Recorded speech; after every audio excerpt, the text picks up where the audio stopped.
So this is our third video within Annuities MSF5. In the previous two, we looked at recurrence relation models, and in this video, we are looking at future value tables. So a future value table can be used as an annuity.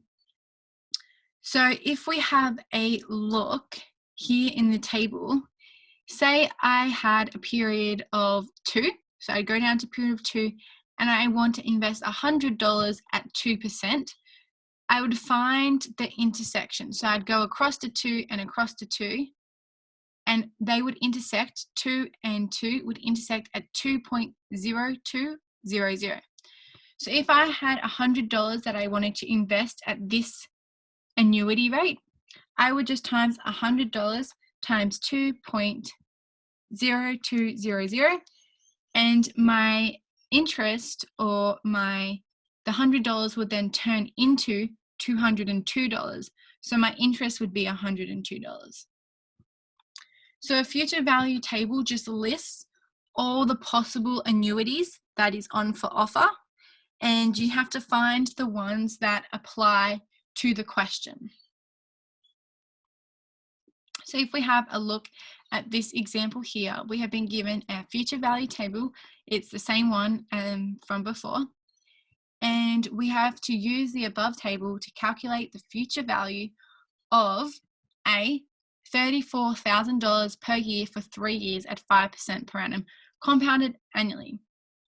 So what I'm going to do, and I recommend you doing it as well, if you are in a test or doing questions of these, to go and actually highlight what value you need, because it's very easy to get confused and you might accidentally put in the wrong value.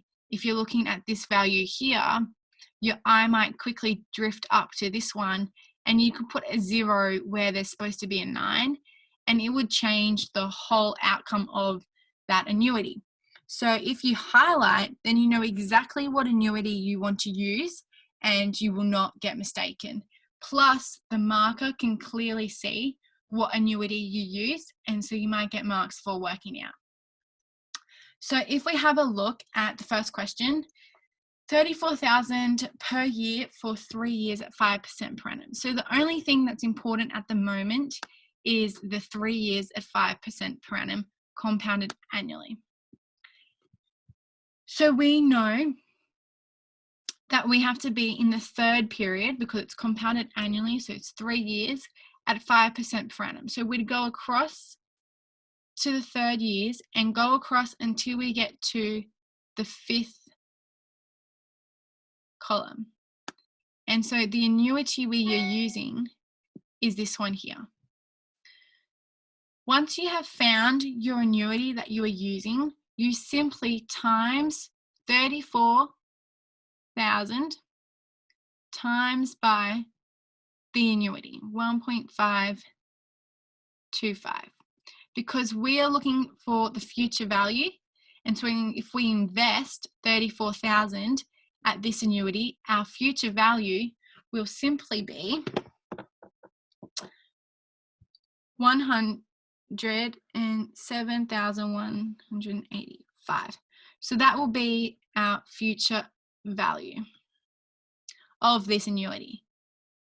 If we have a look at the second one, which I'll do in yellow, the most important thing at the start is, let me change to a thicker brush, here we go,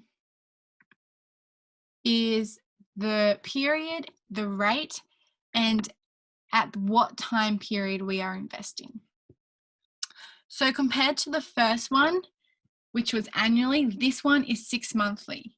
So if we have a think at how many 6 months are in a year, there is 12 months in a year, so there must be 6 times 2 to get to 12. So there's 2 6-monthly periods in a 12-month year. And what this does is it changes what rate we're going to use. So instead of using a 6% per annum rate, we're going to use a 6 divided by 2%. So we're going to now use 3%. And instead of using 2 years, we're going to do 2 times 2 to get to 4 periods. So we are using a 3% and a 4 periods.